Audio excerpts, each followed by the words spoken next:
Thank you everyone for joining us again.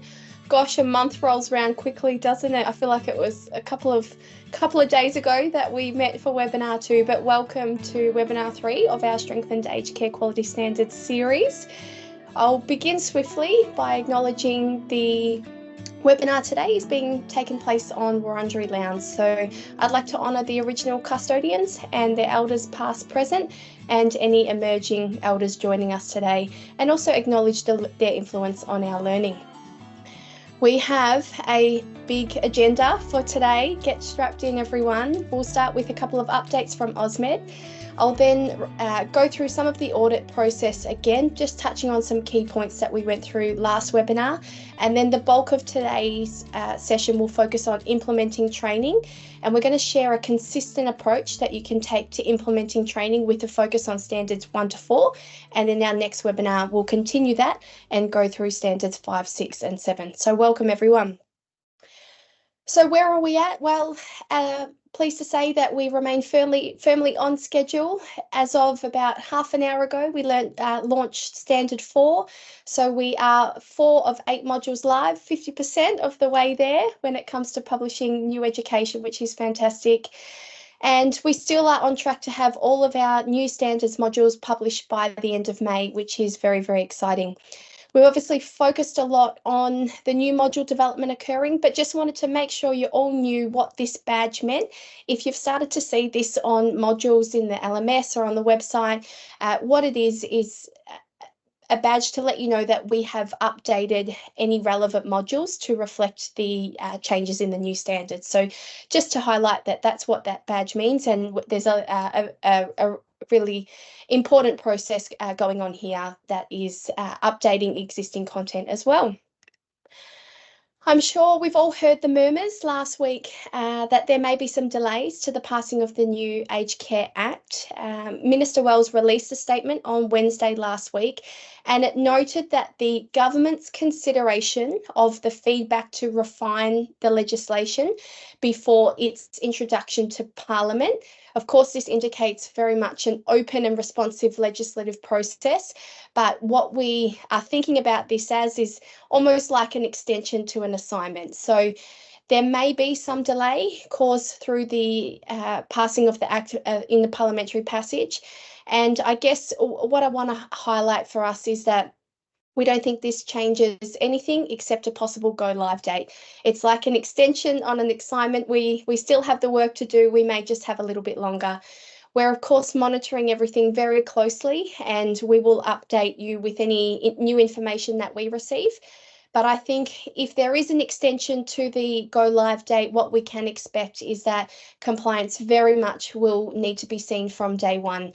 And of course, that work towards full implementation of the standards will really be demonstrated by training and education. So from our perspective, the position is the same. The implementation date is all that may change, but there is a raft of implications for L&D. We need a whole of organisational approach to operationalising the standards, and a little bit of extra time won't go astray, but we are just kicking on and keeping on working towards our roadmap. So we've made some minor changes to the timeline to reflect this message, keeping in mind that no one knows the exact date. I think that will be the million-dollar question for all of us. But just working from the top down. So if you look at the blue box at the top, essentially we've pushed back an activity on the Act, but there are no other changes to module publish dates. As I said, all modules are on track to be delivered by June at the latest, but the update from the team is that we should complete this in the month of May. From July onwards, our publishing focus will still be on the high risk, high clinical prevalent care skills. If you come down to the orange, we've extended the ability to request our free gap analysis tool. So I'm looking at Orange AusMed support, which is exciting. If you know someone that perhaps hasn't had a chance to request this yet, please make sure you let them know that it will be available for a bit longer. We've also rescheduled our coaching calls to June, and that's where you'll be able to book a training plan review. So if you keep eyes coming down to purple, that training plan review in the month of June will coincide with your purple actions, where we recommend in the month of June that all training plans are finalised. We've also just made a slight tweak and suggested that achieving 100% compliance on the phase 1 training occurs by July, with still a plan to launch that phase 2 training on focusing on the higher risk from July onwards. So just a couple of minor changes or tweaks, I should say. But you can see that things are largely still the same. So looking at where you're at, April, we really encourage you to be looking at launching phase 1 training plans. As I mentioned, June, finalising all training plans. And then in July, looking at focusing on achieving 100% compliance with your general phase 1 training, and then starting to launch some of that phase 2 training. In terms of our recommended approach, again, no changes, really encouraging and emphasising the two-pronged approach, beginning with general training on the standards and then moving into more specific high-risk, high-prevalent care areas and targeting specific training that meets their requirements from within the standards. A big throw it up to everyone. Well done. I know most of you have done the really big job of completing your gap analysis, so well done. And the purpose of this webinar is to really help you get stuck into the doing phase of actually creating those training plans, getting ready to assign learning, but we want to do so with those targeted principles in mind. So just to recap, what are those principles? We covered this as a key learning concept in webinar 2, and it's outcomes-based education. So that's planning, implementing and evaluating education with the desired result or the impact you want to achieve in mind from the start. So if you look at that cycle, we're really in that implementation phase right now. But aligned, with this outcomes-based learning, what are the next steps to take after a gap analysis? Well, we really want to make this phase effective. We want the learning to be effective. So some of those key principles are just ensuring that we, of course, have target education that's underpinned by a clear needs assessment. And doing that gap analysis in the next phase that we're going to show you today is very much in line with that. The one phrase to keep in mind is we don't want to spray and pray. We don't want to shoot out lots of education and just cross our fingers and hope that it works. We really want to be looking at what specific activities for specific target audiences, job roles, teams and facilities are most appropriate. And we want to understand, if education isn't needed, what might the most appropriate response be? And that's what we're going to keep on focusing today. So just to set a little bit of context, it is a big webinar to get through, but I want to just begin by painting the picture of we need to work backwards to achieve that outcomes-based education and avoid this spraying and praying. We need to start with one of those end outcomes in mind, and that's an audit, of course. So we're going to look at a little bit more detail of how audits work, which is a follow-on from last webinar. To recap, we've got 3 clear phases, and that all audits will start with an RFI. That's a request for information, and there are no spot audits. Hooray! So this is the draft RFI document that the Commission has released. Now, it's critical because it lists exactly what documents, records and information will be requested. I'm using the Category 6 provider example. There are other draft material if you have a different service category, but we're going to look at this document today because what it does is it tells us what information, documents and records a provider will be requested to provide prior to and during an audit. It's a really well laid out document because it lists the information that will be requested into 2 parts. The provider information, so think of that as like head office, and then the residential care home information. So think of that at our service level or our facility level. So let's start with what information, records and documents will be requested at that provider or head office level.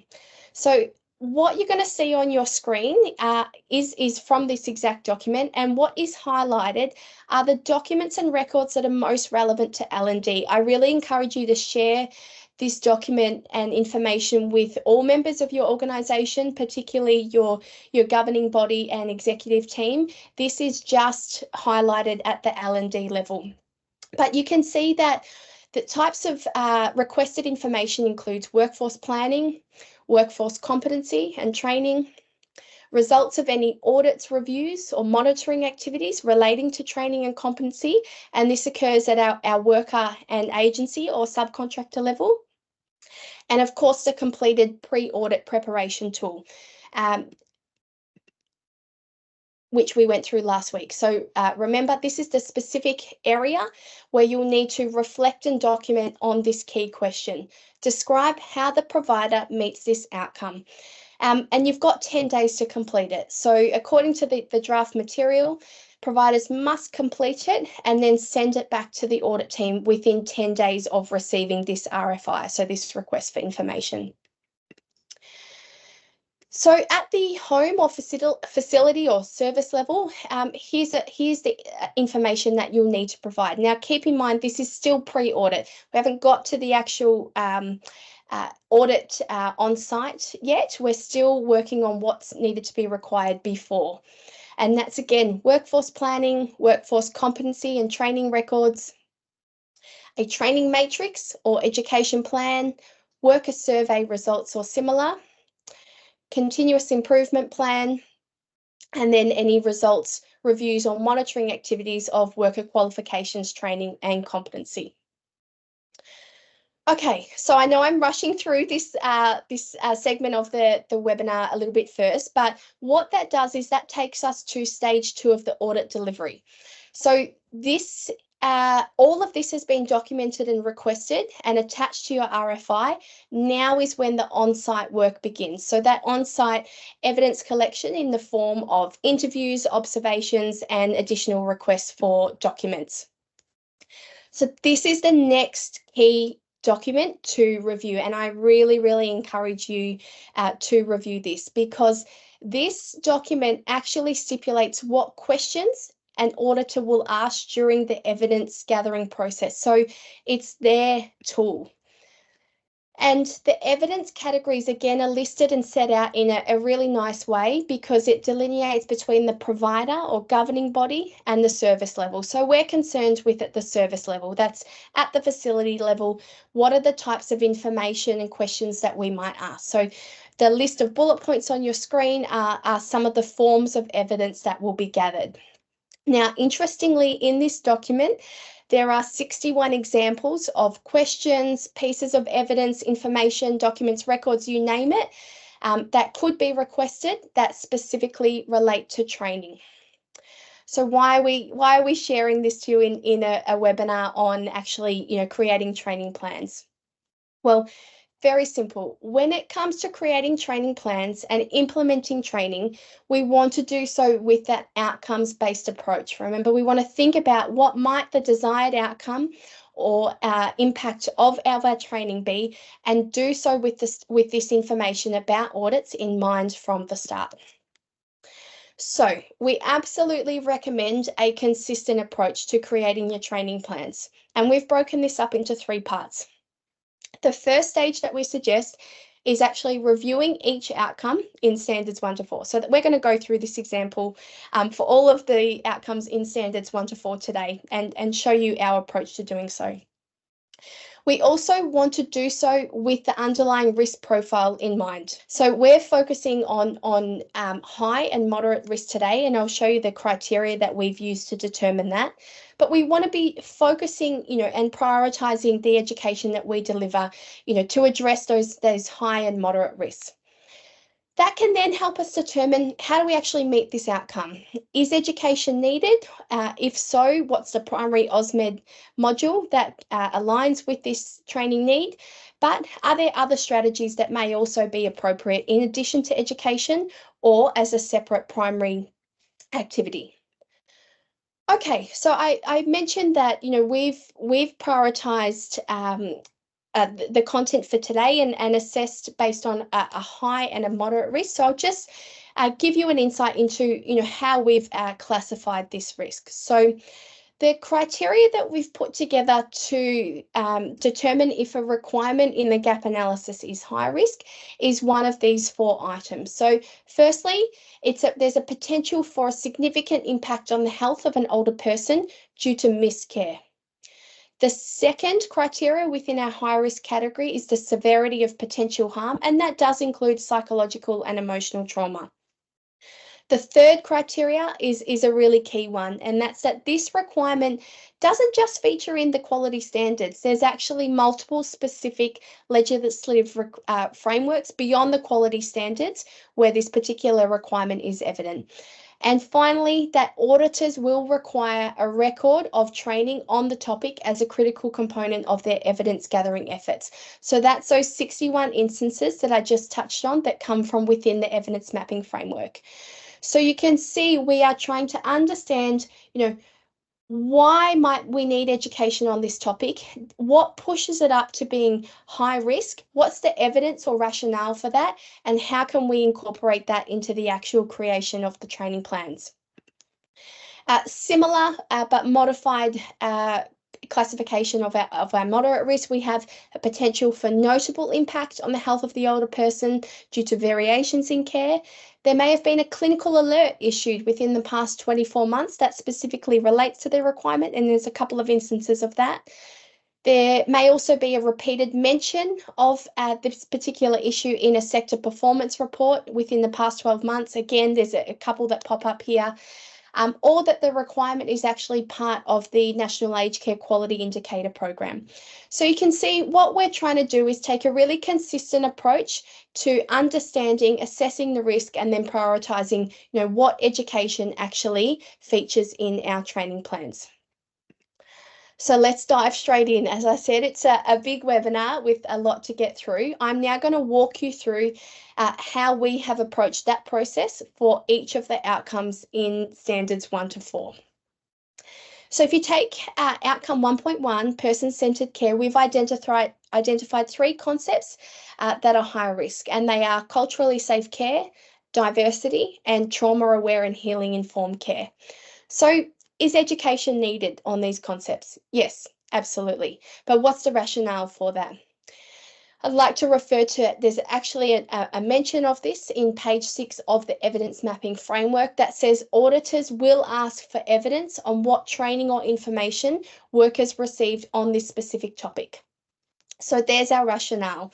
It may not have featured as high risk in your gap analysis when you look at the topic, but if we think of it in the context of what might transpire within an audit, that has, as a result of our criteria, pushed that up to high risk. So we will specifically be asked during an audit what training evidence on these topics we can provide. But what are some other secondary strategies? Are they needed to help meet this outcome? We believe that absolutely yes. To incorporate a person-centered care approach into a service, education isn't going to be the only vehicle for implementing and achieving this outcome. Having really good processes and policies in mind, ensuring that they're effective, that everything's talking together, is obviously going to assist in delivering this education. So on this call, I know we have, it's lovely to see some familiar faces, lots of people that use AusMed's library and our LMS. So to help those people, I'm going to be showing some of the resources relating to each outcome that we think maps to these requirements. But, I just want to stress that there are many, many, many more in the library that can support your different job roles, durations, facilities, etc., to achieve the particular learning outcome. So you're just seeing a snippet. But of course, on this module, there's a couple, on this topic, there's a couple of modules in front of you. And I think module 1, it's our module on standard 1, it's about 10 minutes. It went live last week. It's already receiving great reviews. So that covers this particular outcome really well. Outcome 1.2, dignity, respect, and privacy. We have identified one key concept here, and it relates to older persons' rights. Again, is education needed on this? Our response is yes. The rationale for this is that if we think big picture, what are we trying to achieve at the moment? There's multiple legislative requirements outside of just the quality standards. There really is a strong focus right now on embedding a rights-based approach in the new Act. And of course, there are some specific audit requirements where this training evidence on this particular topic will be collected. So you can see that we have the corresponding AusMed module that's on the Charter of Aged Care Rights and Code of Conduct that tries to incorporate those multiple legislative requirements from this content. 1.3, choice, independence and quality of life. We've identified 1 high-risk concept, dignity of risk, and then 2 moderate risk. So that's on informed consent and intimacy. Again, we ask, is education needed? You can see we're trying to take that same consistent approach to every single outcome, and the answer is yes. What's the rationale for it? Again, I point to page 10 of the evidence mapping framework, where there's both audit requirements and training evidence that will be collected on the topic. And if you take something like informed consent, clearly there's a notable impact on a person if this isn't done properly.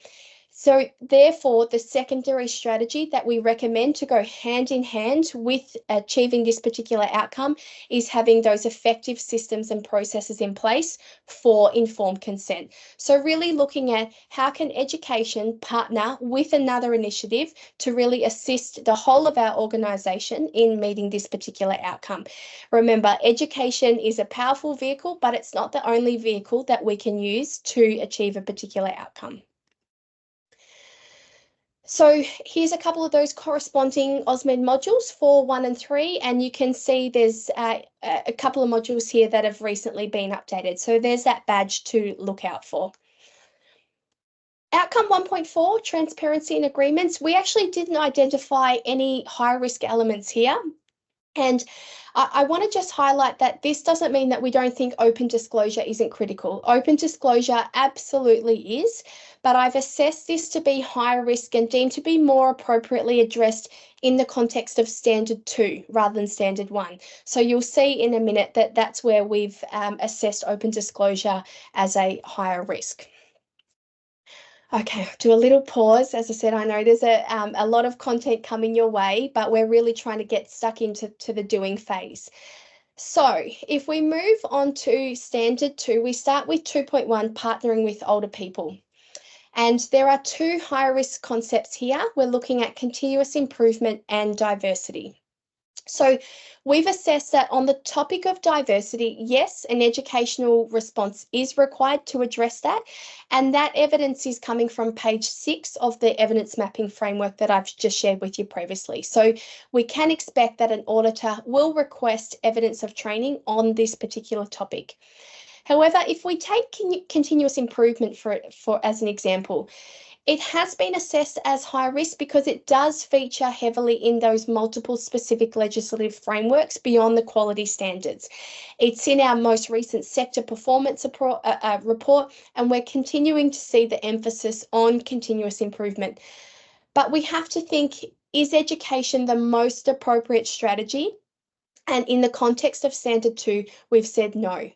So what you'll see within Standard 2, because it most closely maps with our current Standard 8 governance, there are a lot of instances where we have assessed the requirement to be high risk, but education may not be the most appropriate strategy, or it may be combined with another strategy. So keep in mind that you're seeing a lot of requirements here in Standard 2 relating to good governance, and that means effective systems, effective processes in place. So very similar, outcome 2.2, quality and safety culture. Of course, there's moderate risks associated with strategic planning and enterprise. Getting these things wrong can cost an organisation dearly. We know that. And I think it was in the couple of weeks ago, the most recent sector performance report came out, and Commissioner Anderson reiterated that provider governance does remain an issue of concern for the Commission. They stated that it is worrying because poor governance can lead to poor clinical care, and that is where we see our complaints and more serious incidents. So these absolutely are a priority, and the rationale being the recent sector performance report.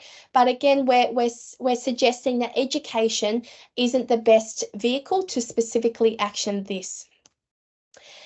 In 2.3, again, you can see another 2 high-risk concepts. And I mentioned open disclosure as the one to address with education here, and we've got a fabulous module on it. I think it's had almost 3,000 reviews. It's been really, really well evaluated.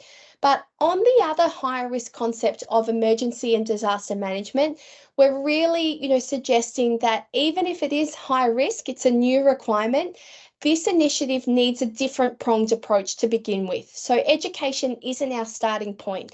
We're suggesting that, focus the efforts on putting a good, effective system and process and some internal policies in place first.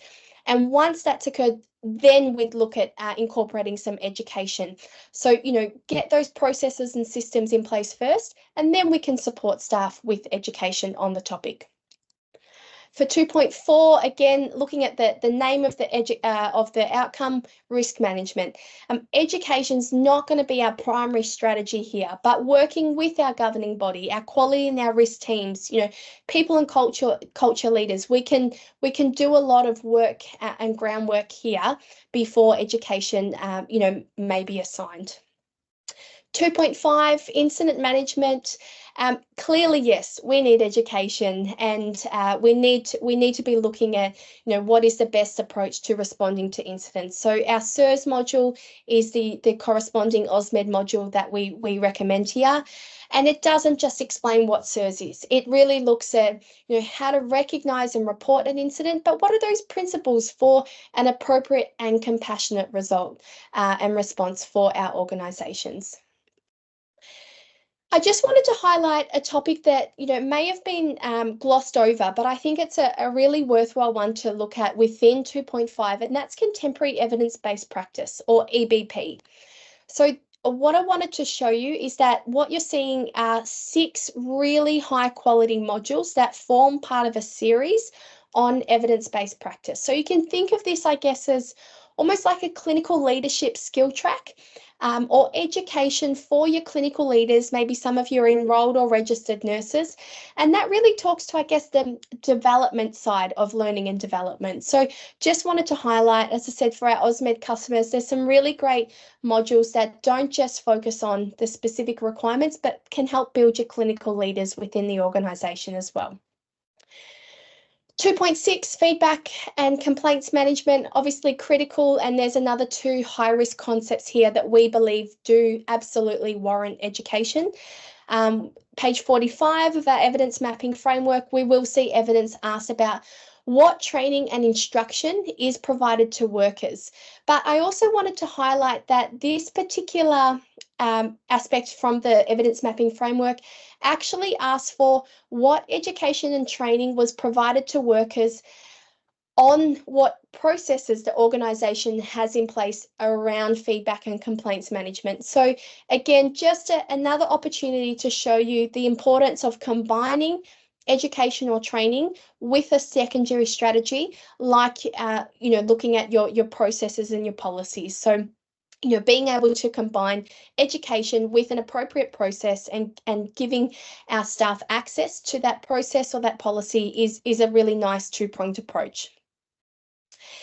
Here's our relevant modules, and something like customer service, I think, handles these concepts together really beautifully. So you'll see we're starting to see some themes, some modules that relate to more than one outcome are coming up, which is really great that we can handle that particular requirement, or we have one module that handles a few of these requirements. So outcome 2.7, information management. I think, I've said it again, but just an opportunity to really consider that something like informed consent and privacy. We obviously have some fabulous modules on this, but, there's some themes coming through, and we can use, as I mentioned, one module to maybe, tailor to more than one outcome, which is great because I don't know about you, but I'm looking at standard 5 and I'm thinking there are so many really high risk, really prevalent clinical and care skills that sit within standard 5. If we can pull together some, modules within our standards 1 to 4 training plans that help us scale the delivery of education and let us, really fill out standard 5 appropriately, then that reserving of space is going to be really critical for us. So, something like respecting privacy and dignity or consent to treatment, may in fact cover as a module a few different outcomes. 2.8, really critical. None of us would be here without really good workforce planning. We know, it's such an important aspect to an organisation's success. But is education needed to address this? Probably not as a first step. So moderate risk in our eyes, but an educational response not relevant right here, right now, when we're talking about standard 2. Now, this is a really interesting one. Action 2.8.2 on psychological safety. You can see in the box on your left here that there is a clear need for the provider to implement strategies for supporting and maintaining a satisfied and psychologically safe workforce. So this really is a critical topic, but our view is that it doesn't start with education. We really encourage you to be guided by your people and culture leaders within your organisation. Start with defining what success looks like for this particular area. How are you measuring it? What initiatives, what policies and processes do you have in place when it comes to psychological safety? Once you've got that in mind, then we can look at delivering education on the topic. Same for 2.9, again, managing our human resources, our people, absolutely fundamental to delivering the best possible care for our older people. But as a strategy, the primary strategy sits outside of L&D scope. I hope you all took note of this one. 2.96, all workers regularly receive competency-based training in relation to core matters at a minimum. And the list of 7 key concepts and core matters is on the left. We absolutely love this one. We deem it as high risk because there's a specific need for training on these core matters, which is fantastic. We have a lot to get through today, so I don't want to get too bogged down at this stage in competency, but I can share some really exciting things with you. And I've been asked about this. So, for some of those queries that perhaps I haven't been able to answer to date, I can now share with you that AusMed has just given the go-ahead to make a significant investment in further developing our competency assessment tools. So these tools are a companion to our mandatory training modules, and they are designed to assess for competence of skills in a scaffolded way. So this will mean that AusMed customers will have competency tools that align beautifully with the way that training is being delivered by default. So really, really exciting. I can't provide any other information on this at the moment, but what I really recommend is that you come along to the competency workshop webinar that we'll have in a couple of webinars time, and we'll be able to have more to say on the matter then. And again, finishing or rounding out standard 2, outcome 2.10, emergency and disaster management. I think I've probably mentioned it already, that it is high risk, but there are other strategies, at least to begin with, that we recommend. So I don't know about you, but there's a lot to get through. Have a little stretch break, stand up. We're halfway there. But I will keep progressing because there's a lot to get through. But I hope you enjoyed that picture. I certainly did. All right, let's switch gears into standard 3, starting with 3.1, assessment and planning. And I will try and whiz through this as quickly as I can, because I think and I hope you're all getting the gist of the process. We are looking at the outcome, we're assessing the risk based on a criteria. We're thinking, is education needed? If so, why? What's the rationale or evidence? Specifically, a lot of examples have come from multiple legislative requirements, our evidence mapping framework, which is the document auditors will use, or the sector performance report. So actual, data. We've got a clear rationale that is informing why education is needed, but in some cases, we're suggesting a secondary strategy as well.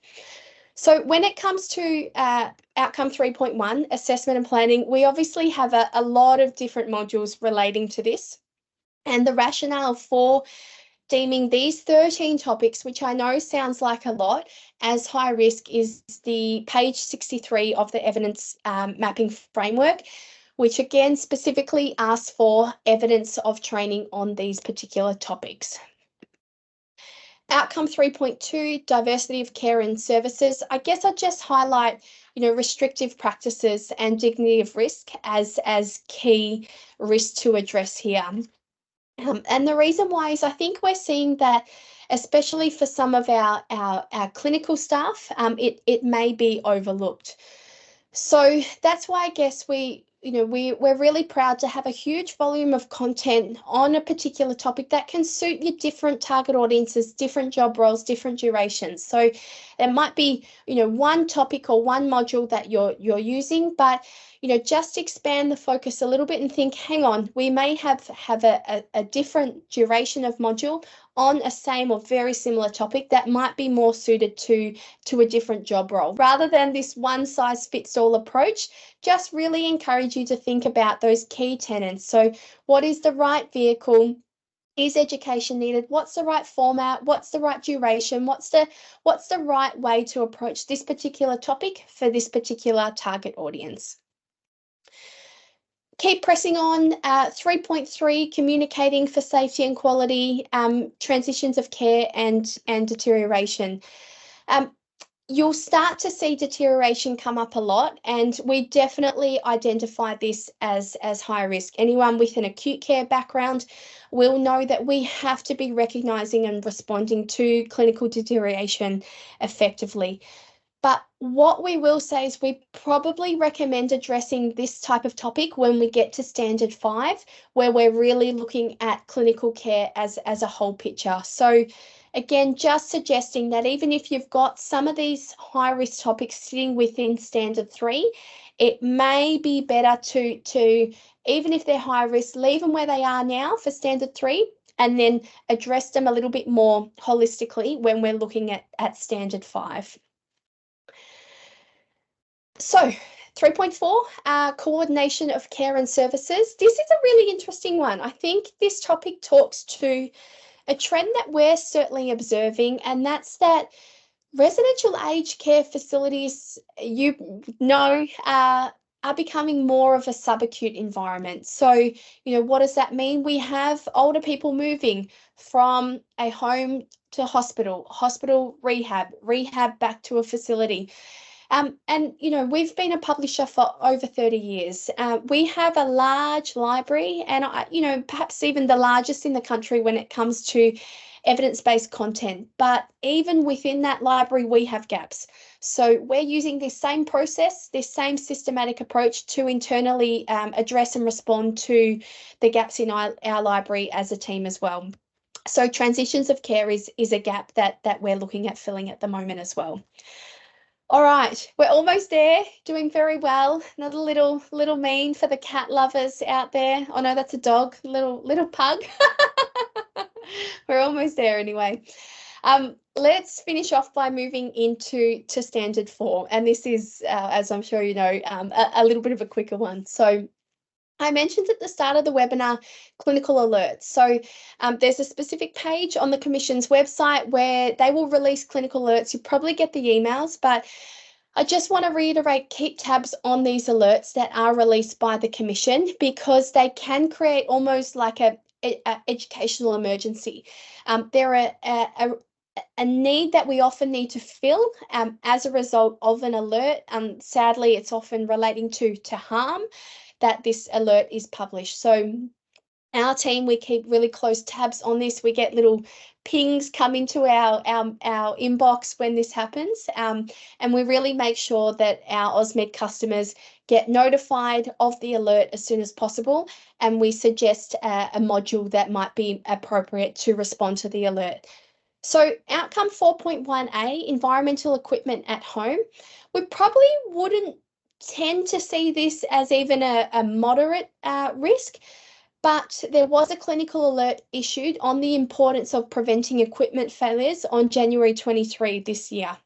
So in this instance, we would suggest if this was an alert published, this week, today, tomorrow, that our provision of equipment module, should be assigned to your most appropriate target audience in response to that. But of course, for something like this provision of equipment, it is that really, really important opportunity to review those processes, improve anything at a systems level, and even look at this prompt and the education as a need to maybe invest in new equipment or new products. So this is an interesting one. Clinical alert, something happens. It's probably going to get to you in L&D first.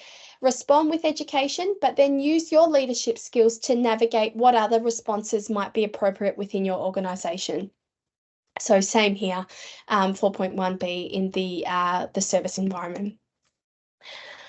Alrighty, I think anyone that doesn't see infection prevention and control as being high risk in 2024 may have slept through 2020, 2021, 22, 23. So of course, when we see antimicrobials, aseptic technique, anything infection control, our assessment is absolutely, this is high risk.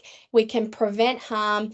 There's significant and sustained risk associated with poor infection prevention and control practices. So of course, we recommend education on the particular topic.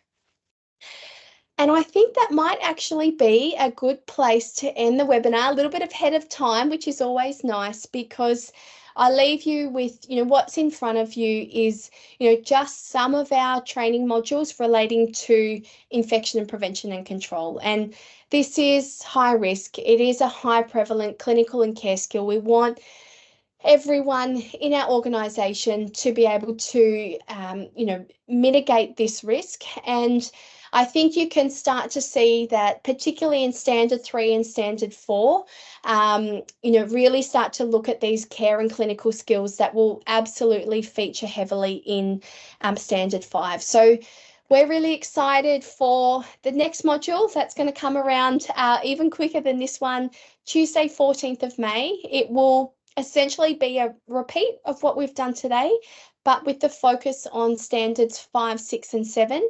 And of course, as you can see, a large part of that will be looking at this same approach. What's the risk? What's the outcomes? How do we respond to the requirements within standard 5? And create a training plan that can help meet those requirements. So encourage you to save the date for that one. And as always, head to our website, providers.ausmed.com.au/standards. You can register for all of the upcoming webinars here. We update it regularly. I think there'll be an update going live this afternoon if it hasn't already, letting you know that the new module on Standard 4 is live, and any other updates, tools, practical support, here's the website that you can go to. So there you have it. We'll just take a quick sip of water, and Michelle, I might hand it over to you for any questions, if there are any. Thank you. No problem. Thanks, Zoe. That's great. I personally love a meme where you get confused between a cat and a dog. I think that's really good. So any questions? Anyone want to come off mute and ask Zoe a question today, or throw one in the chat? But live questions are always great. Everyone can learn from each other. I can't find the new standard 2 in your library at the moment. I'll find the others, but I can't see standard 2. Let's pull that up. Someone will just be typing away like crazy. We are only using the library, but I wouldn't have thought that ideally that would make a difference. Shouldn't make a difference. Sorry, Julie. I was on mute. Standard 2 isn't live yet because it is one of the bigger standards. So I think I can actually pull up I'll tell you exactly when we're expecting Standard 2 to go live. 18th of April. So that's next week. No, that's okay. You'll see, and Standard 5's after that, but our approach is, I think we've said it before, often the number of outcomes associated with a particular standard can guide the depth of which we need to go into that standard. Standard 2, what is it? There's 2.8, I think, 8 outcomes associated with it. So we're looking at probably I'm going to say 12, 15-minute module on the topic, whereas standard 4 that just got released today is a little bit shorter. So we're prioritizing where we can some of the shorter modules. And I know probably standard 2 and standard 5, they're some of the bigger ones, obviously based on those requirements. So there you go, standard 2, 18th of April at this stage, hot off the press. No, that's great. No worries. Thank you. Brilliant. Just wondering, what are some of the strategies that you're using to actually assess the competence of and the adoption of information in your modules? Stay tuned. We have some great, I knew I'd get asked for questions on competence. I actually can't say too much else other than what I've just said. Aside from stay tuned, we're really excited at some of the investments that we've just made in this area. And when we know more information and when we can release it, we will let you know. Anything competence, stay tuned. I can assure you there's some exciting things to come. Am I right, Michelle? Always. Just at the back of Julie's query regarding the library, this morning, as I searched about resources, I found this print, which I know came highly recommended by Will in the last webinar. It's by Anchor Excellence. And I was just wondering why it's on Osmed's library. I know there's like a huge fee attached to it. So is it now available for Osmed users, or am I super ambitious? You are super ambitious, Daniel. That resource is part of our content partner program that does contain a mix of free and paid resources. So what it is a link to help you more easily access that content, but it is obviously associated with a cost. So it's not something that sits within our resource as a module that's freely available. But I guess it's a really good question, because I think what might be helpful is I actually was part of that launching that program, I think 5, 8, even like close to 10 years ago. And it's the concept is that, you know, yes, we have a large library of resources that we're really proud of, that we maintain and add to. But there are so many other wonderful providers like Anchor Excellence, like the Commission. They have fabulous resources. You know, they're at the beating heart of a lot of these issues that we think, do you know what? We can't cover everything. You know, we've got a great team and a great library, but we want to help link you to those resources when it's outside of our scope. And we're very clear that some resources are outside of our scope. So we try and partner with other reputable, ethical organisations that have good content integrity and have other resources that we think, you know, our learners might find useful. So hopefully it helps you connect with those resources, but whatever process is in place around payment and undertaking that learning is what you and that third-party provider, you know, engage with together. Hello, thank you very much for your session. It was extremely informative. I have a quick question related to your competency reference. Are they aligned? I'm so sorry, but will they be aligned to units of competency in this industry? Do you want me to take that one? That would be great, Michelle, if you'd like to. I'm under, you know, strict zip your lip instructions. What I can say, Vanessa, is that the competency frameworks or templates that Osmed will be using moving forward will absolutely be aligned to industry standards around the ASQA terms of competence and competency assessment. They will then also be, so then that framework or that structure will then be mapped to the content of our existing courses or modules. So firstly, you'll get the theory piece that is already in a course or a module, and then you'll get the competency, or you'll be able to access the competency piece that is based and founded on ASQA guidelines of competency assessment rules and principles. And then those will be delivered according to kind of best practice clinical competency skills that we that will obviously source within the nation. Does that answer your question, Vanessa, or have I misunderstood? Oh, absolutely, and I'd love to have another conversation with you off this platform or off the webinar, because I can help you do a variety of things within seconds, as in mapping against those units. So just let me know. Brilliant. Chuck it in the chuck your email address in the chat. Thanks all for attending. What a good turnout we've had today. Thanks especially to Zoe for another brilliant presentation on how we can apply these standards in our practice. It's hectic, but I know step by step we'll finally eat that elephant that's in front of us, and we'll get there. Appreciate you dialing in, and we'll see you again on the 13th of May. Was it 14th? 14th of May. 14th of May. All right. Thanks, folks. See you later.